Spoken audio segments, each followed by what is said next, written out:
Piña, le damos la Felipe. bienvenida. Felipe, querido, ¿qué tal? ¿Les va? ¿Cómo te va? Buenas tardes. ¿Qué tal? ¿Cómo andan? Un gusto estar acá. Bienvenido. Bien, o sea, es que Mariano, que está muy interesado, nuestro panelista, en todo lo que estás haciendo, nos explicó un poco, pero contanos vos, ¿cómo es qué forma esta de encarar a la figura por su historial clínico? Bueno, tiene que ver con un recorrido por varias figuras que nos parecen muy representativas de la historia y cuál fue su relación con la medicina, ¿no? Con Ajá. su historia clínica.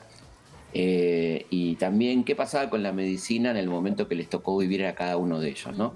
Por ejemplo, si hoy se hubieran salvado, hubieran tenido otro tipo de tratamiento, y además cómo condicionó su vida la enfermedad o el trauma en algún caso, porque el caso de Frida Kahlo, por ejemplo, fue una cuestión traumática Ajá. de un tremendo accidente que, como sabes, sufrió cuando era adolescente, un accidente de tranvía que la dejó Sí. postrada casi 2 años y eso influyó enormemente, por ejemplo, en la temática de su pintura, ¿no? Es decir, cuánto de autorreferencial a su enfermedad, a su padecimiento, tuvo que ver la iconografía de la querida Frida, por ejemplo, ¿no? Ujú. Así como muchísimas personalidades más que no por, digamos, por una guerra o por un crimen, Claro. sino por su salud, modificaron la historia, ¿no? El hecho de Sí, que, por ejemplo, Evita, por decirte a alguien. claro. Sí, claro. Bueno, el caso de Vita es un caso impresionante, ¿no? Una muchacha que muere a los 33 años, a veces nos olvidamos, ¿no? Con toda esa trayectoria, que fue una vida tremendamente breve, incluso políticamente, su actividad política fueron de apenas 5 o 6 años, ¿no? Y sin embargo, mira todo lo que hizo y el lío que levantó Sí. en torno a su figura Ujú. y lo que pasó después con su cadáver, ¿no? Después de Sí, muerta, incluso, todo ese también. recorrido Felipe, Ajá. muy me, loco. Sí. me da muchísima curiosidad saber dónde comienza todo esto. Cuando te juntás por primera vez con Daniel, ¿cuál fue el primer personaje histórico que investigaron y que se pusieron a armar su historial clínico? Bueno, esto tiene que ver con que éramos compañeros en Radio Mitre y Daniel estaba escribiendo su libro, yo hice el prólogo y la verdad que me encantó el libro y lo fui a ver a Sebastián Ortega, a la productora de Underground. Le dije, mira, la verdad que me parece muy lindo para una serie de tele y así fue que hicimos Historia Clínica en Telefe, ahí se están viendo imágenes de esta serie que nos encantó hacer. Y el primero que trajo Dani, que me pareció súper interesante, era el Quijote y Sancho Panza, ¿no? Que era Ah, mira. como dos tipos de paciente muy antagónicos, ¿no? El flaco con alguna problemática aparentemente psíquica, ¿no? Siempre queda ahí en duda quién estaba loco, si el Quijote o la sociedad de su época, ¿no? Y bueno, por supuesto Sancho Panza, que a simple vista se puede diagnosticar colesterol alto, se puede diagnosticar diabetes, etcétera, ¿no? Y ahí entrar en el mundo del Quijote, que es un mundo maravilloso de todos esos personajes de esa época. Y después el segundo fue Evita, efectivamente, ¿no? Para el libro. Y después trabajamos con Jesús, bueno, un montón de personajes que cada vez que nos sentamos a hacer el listado de cuál vamos a tratar, decimos, bueno, pero no puede faltar fulano, con lo cual tenemos que hacer una reducción por una cuestión de tiempo, pero como los dos somos muy apasionados de estos temas, nos cuesta dejar a alguien afuera, ¿no? Felipe, un placer saludarte, sigo tu trabajo. Me gusta. Este, ¿Cómo estás? muy bien.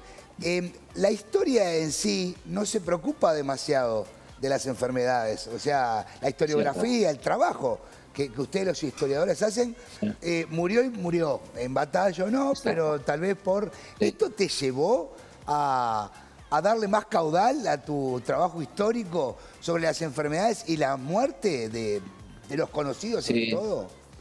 sí, influyó mucho en mis libros porque después escribí sobre Mariano Moreno, sobre Manuel Belgrano, que tuvieron también ahí unas vidas complicadas con sus enfermedades. Y el caso de Belgrano, que tuvo muchos padecimientos, San Martín también, ¿no? Así que sí, me pareció muy interesante entrar por ese lado también de cuánto estas enfermedades y su contacto con la medicina influyeron en su vida determinantemente, ¿no? Por ejemplo, hablamos de Beethoven, que Beethoven tuvo 38 enfermedades diagnosticadas, ¿no? La más grave, la sífilis, que lo lleva a la sordera. La sífilis le decían la enfermedad de la muerte lenta, Y bueno, a mucha gente le afecta distintas cuestiones. Y a Beethoven lamentablemente le afectó el tema del oído y la sordera.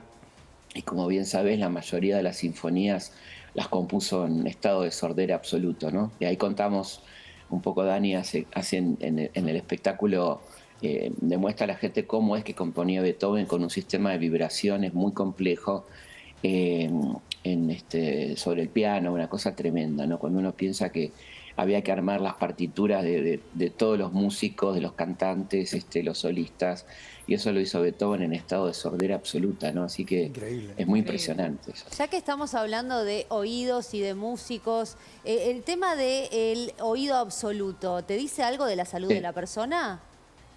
No, no necesariamente, no, ¿No? es una condición casi natural o que se entrena también, pero no habla de la salud, de la buena o mala salud, ¿no? Uno puede seguir con oído absoluto teniendo muchos problemas. Fíjate que Charlie, por ejemplo, Charlie García tiene oído absoluto Ajá. y ha tenido y tiene muchas dificultades físicas, ¿no? Sí. Pero sigue manteniendo el oído absoluto.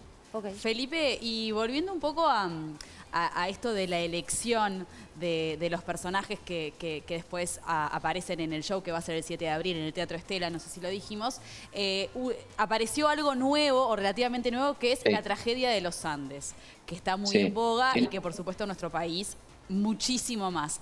Hacenos un pequeño Claro. resumen de eso, de dónde vieron lo interesante de traerlo a este Sí. espectáculo y qué se cuenta ahí. Bueno, nos parecía que era el lugar ideal en Montevideo para Totalmente, hablar de muy esto, bien. porque Daniel, pero no tiene que ver con una cuestión oportunista, sino que a Daniel lo invitaron a hacer la experiencia de supervivencia en el lugar donde cayó el avión. Ajá. Esto fue hace 2 meses aproximadamente, entonces elaboró todo un informe muy interesante que no se centra en la cuestión morbosa de la antropofagia, sino en qué le pasa a una persona en esas condiciones extremas, ¿no?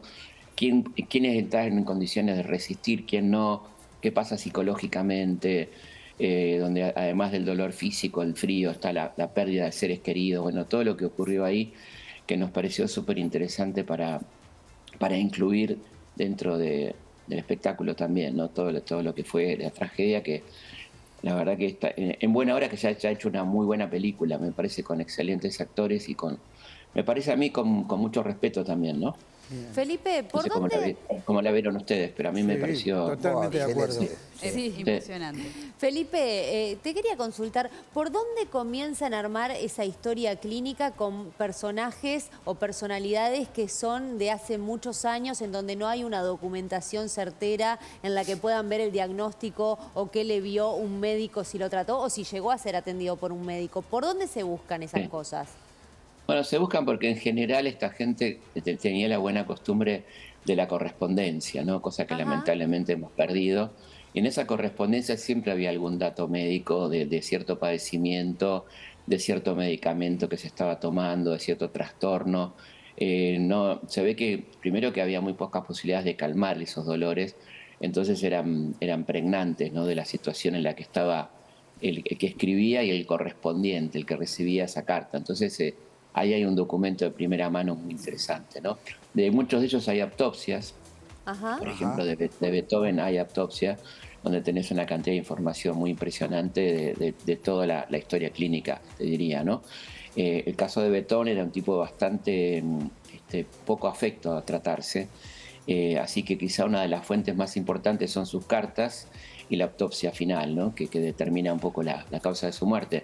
Otro tanto pasa con Napoleón, pero Napoleón es un personaje que está mucho más documentado porque tuvo un médico muy prolijo que fue Cobrizat, que era el médico de Napoleón, que después fue maestro del médico de Belgrano por esas vueltas de la vida, el doctor Riger, y que él llevaba un diario bastante prolijo de los padecimientos de Napoleón, y de Napoleón también tenemos autopsia, porque como saben ustedes hubo sospechas de envenenamiento, ¿no?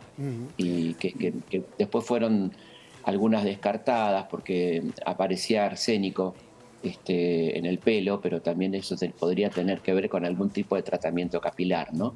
Mirá, bien, Lo cual nos da...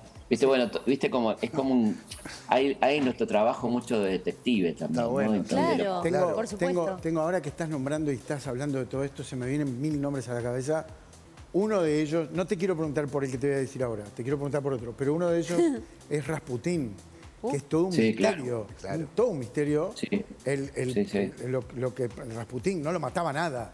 Exactamente, Se habló de que, no se podían. seguro, Sí, se habló sí, la de, muerte- de que, por ejemplo, él consumía dosis muy pequeñas de cianuro diariamente para hacerse inmune al cianuro. Qué De las dato. tantas Qué cosas que fuerte. se dicen. Qué buen dato. No sé si tienen... Sí, Sí. eso parece ser cierto porque obviamente la corte de los Romanov era una corte llena de intrigas y corría mucho el veneno, ¿no?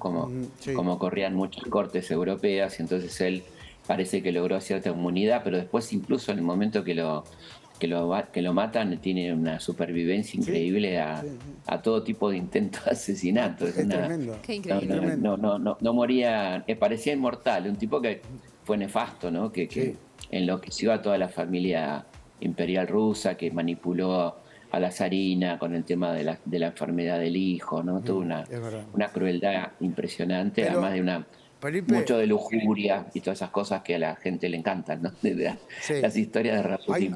Igual hay una gran película que ahora no me acuerdo bien el protagonista, pero que es muy Sí. fiel, muy fidedigna de la historia. Pero vos hoy tiraste un nombre y que en estas fechas vos sobrevolaste con Jesús, hablaste de Jesús. Sí, claro. Porque de Jesús Sí, bueno, lo que sabemos es todo lo que hizo, digamos, según la Biblia, todo lo que hizo Sí. en su estadía en la tierra, y sabemos que fue torturado y colgado en la cruz. Pero me imagino que debe haber padecido como todos, Sí, o no.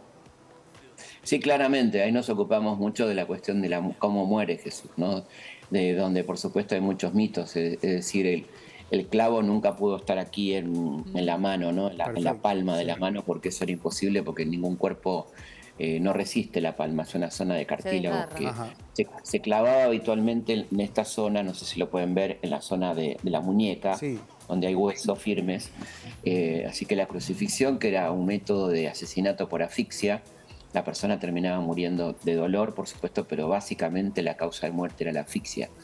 En la posición en que te ponían en la cruz, terminabas no pudiendo respirar y era una de las muertes más espantosas que se puedan Tremendo. pensar. Era el castigo más grave que tenían los romanos y que se le aplicaba a criminales peligrosos, etcétera, y se le aplicó a Jesús, ¿no? Según todos los testimonios. Hay poco testimonio histórico, pero hay un testimonio fuerte de Flavio Josefo, que fue un historiador romano, judío romano, que habla de la existencia de Jesús y el suplicio de la cruz, y data más o menos, dice, en la época de Herodes y del gobierno de Poncio Pilatos, ¿no?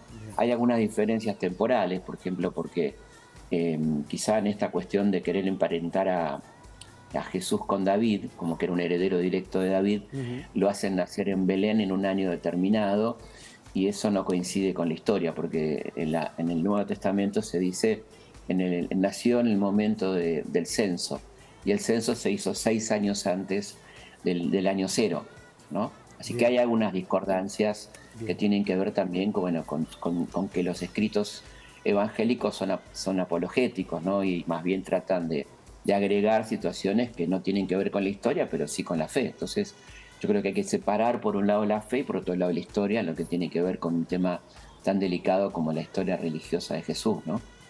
Bien, Felipe, un placer. El 7 de abril en el Teatro Estela, 7 de abril. Las entradas están por Red Ticket y ya las puedes conseguir. No te lo pierdas porque esto es muy interesante y nos quedamos hoy ya con unas ganas bárbaras de seguir charlando. Sí, absolutamente. Pero bueno, lamentablemente, Felipe, lamentablemente no. Por suerte nos vamos a ver el 7 de abril en el Teatro Estela. Gracias. Bueno, están todos invitados, un abrazo muy grande y nos vemos prontito. Muchas gracias. Abrazo Gracias, grande. Felipe. Felipe